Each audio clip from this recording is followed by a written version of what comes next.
What's going on YouTube? Or my viewers that are on YouTube. It's YouTube as an entity. I don't bunch of hypocritical libtards as far as I'm concerned. But anyway, for those that view the channel on this medium, which is YouTube, good morning. Hope everybody had a decent weekend, all things considered. Everything that's going on in this crazy topsy-turvy world we're living in right now. Hope everybody is safe and as well as can be. Anyway, folks.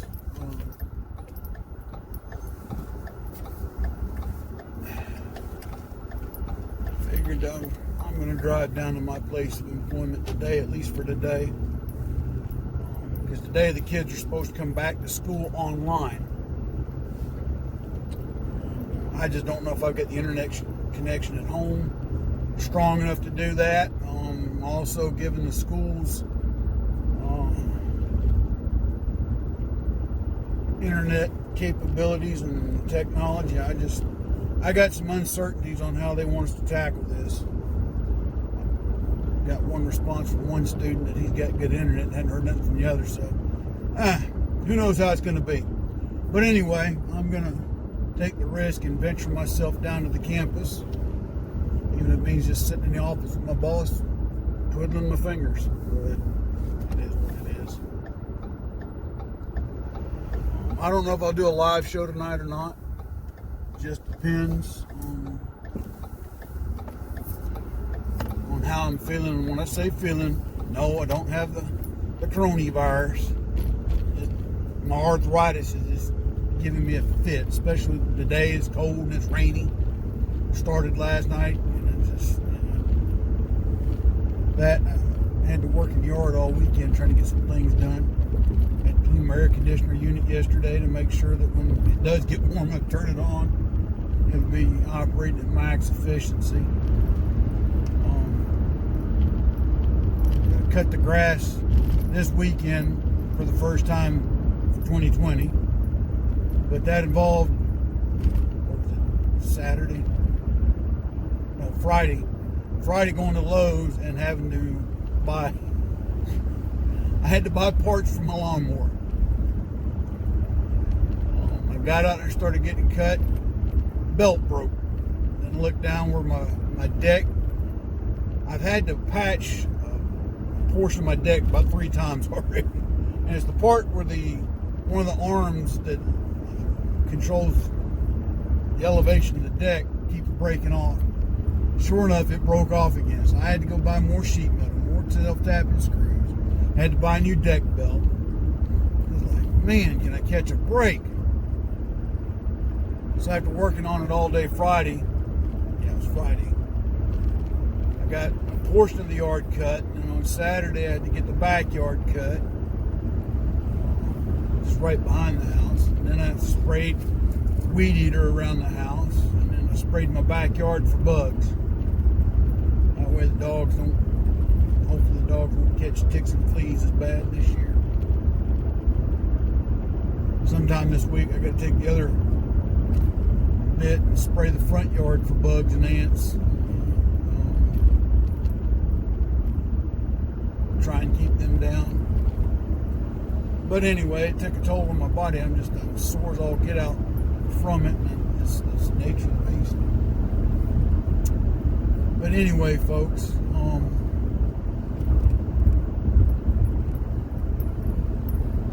I don't know what to tell you about what's going on. For once I thought them idiots up there in Washington, D.C. were going to do the right thing for the people. Wake up this morning to find out that hag and that nag, yep, Chuck and Nancy, have gone back into their corners playing the pouty temper tantrum game, that it ain't what they want. Claiming there's not enough in there for the American worker. My God, man, $1 trillion bill. $1 trillion.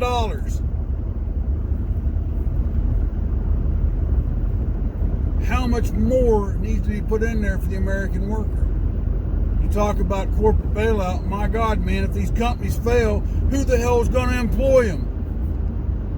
If these companies go under because of what's going on, how does that benefit the American worker, Chuck Schumer, Nancy Pelosi?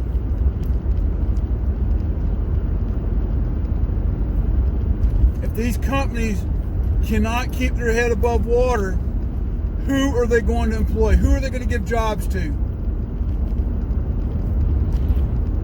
Now, if Chuck and Nancy can answer that, I'll shut up. Because they can't.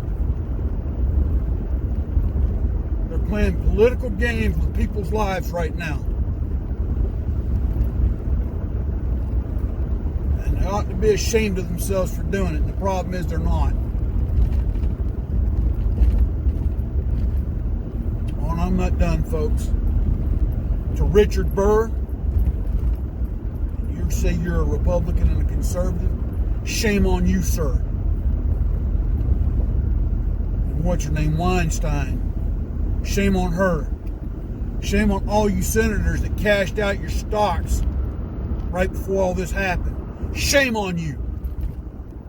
Y'all are just as guilty for the panic that's been created in this country by doing that. And I hope when it's all said and done, the Department of Justice brings y'all up on charges. And as far as the news medias go, all the major networks ought to be brought up on charges of criminal negligence, inciting paranoia and panic, all for the fact of trying to sensationalize the story and destroy a sitting president. Fox News might not be trying to destroy the sitting president, but they are just as culpable and just as malleable in the news that they have been spreading and the sensationalism to the story they've been spreading. Y'all need to stop.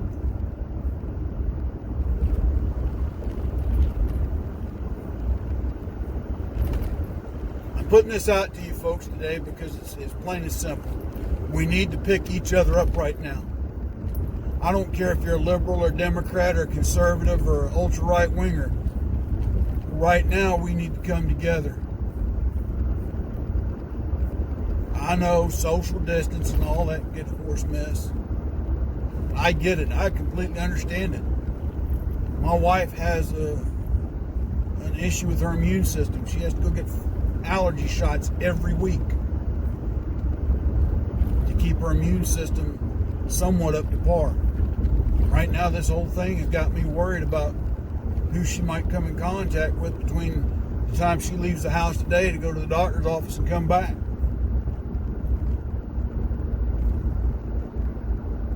Or who all her doctors and nurses have been in contact with. You know, I got a son that's working healthcare right now.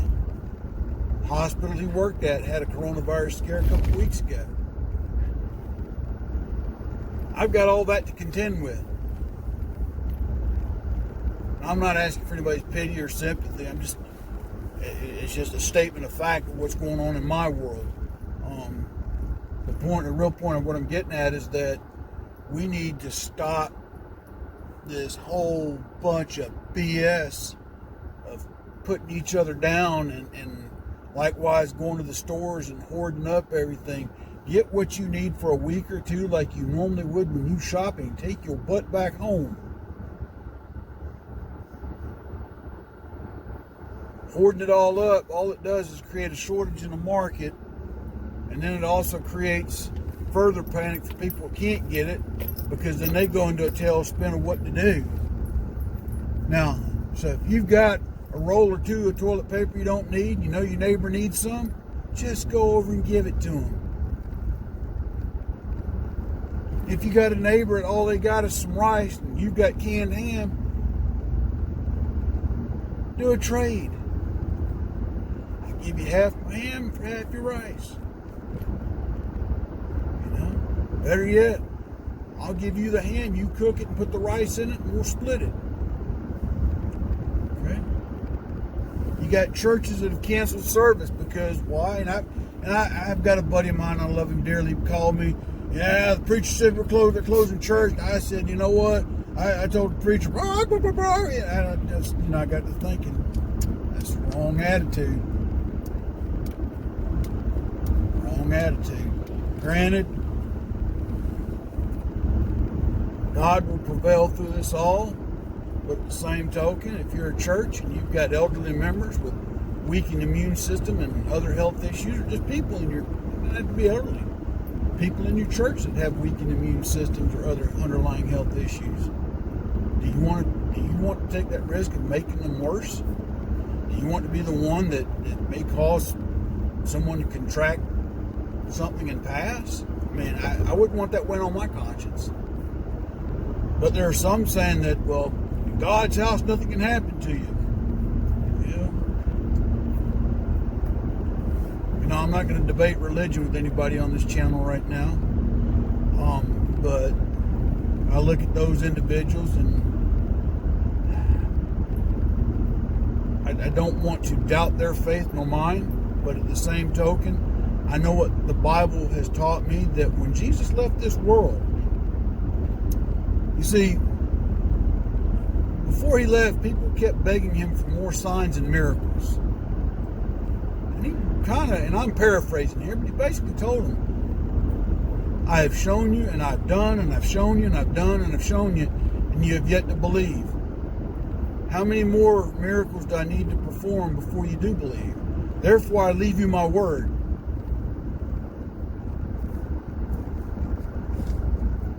Now, I'm not saying God still doesn't perform miracles in this day and age. I wholeheartedly believe he does. The thing is, he don't want to be sensationalized for it. He darn sure don't want to be bragged about for it. Okay? And I'm not calling anybody out. I'm just saying there are those, though, that think that when they go into a place of worship, that they think that they'll be immune from anything on this earth. And I'm here to tell you that ain't the case. Okay? If it were, think about all the churches back during the Dark Ages when the plague was running rampant that would have survived. Okay? Faith is, you have to have your faith in God, folks. Don't get me wrong. I won't take that away from anybody. But at the same token, the Bible tells us not to tempt God. That's enough on that. We need to help each other out, folks, in this time. We need to be civil. We need to be polite. If you see somebody in the store and they're buying up everything, the best thing to do is just leave them alone. You saying something to them is not going to stop it. You can inform the manager, and the managers can deal with it. That's their job. If the manager decides not to deal with it, that's on them. You got places like right now that they won't even call the police because the police department's already been told, oh, for petty theft, we're not coming out. They're mostly liberally controlled cities like New Orleans, New York, Philadelphia, and I think Chicago's another one. And I want to say Atlanta has come out and said the same thing. Anything short of murder, the police aren't going to do nothing. I think it was San Francisco's another one. Watching the news clip, a man and a woman walked into a Walgreens in San Francisco and started cleaning out the shelves and walked right out. Nobody said or did anything. The manager, knowing that because if he called the cops weren't going to come do nothing. So now that store has to eat that. But yet Chuck and Nancy don't want them to get any money to replace for that loss. See, the company's got to eat that loss. And if they eat too many losses, they go out of business. That's what happens when you go up to Washington, D.C. and you stay there for 30 or 40 years and you never amount to anything relevant in the real world. But anyway.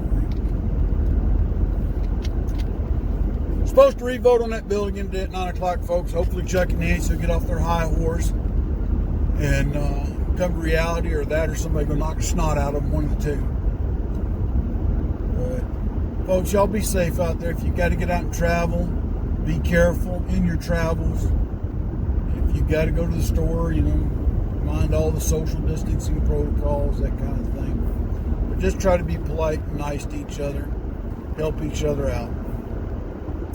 Again, I don't know if I'm going to do a live one tonight. If I do, I'll post it between now and... I'll let y'all know between now and 2 o'clock Eastern time if I'm going to go live tonight. So, until then, God bless, take care.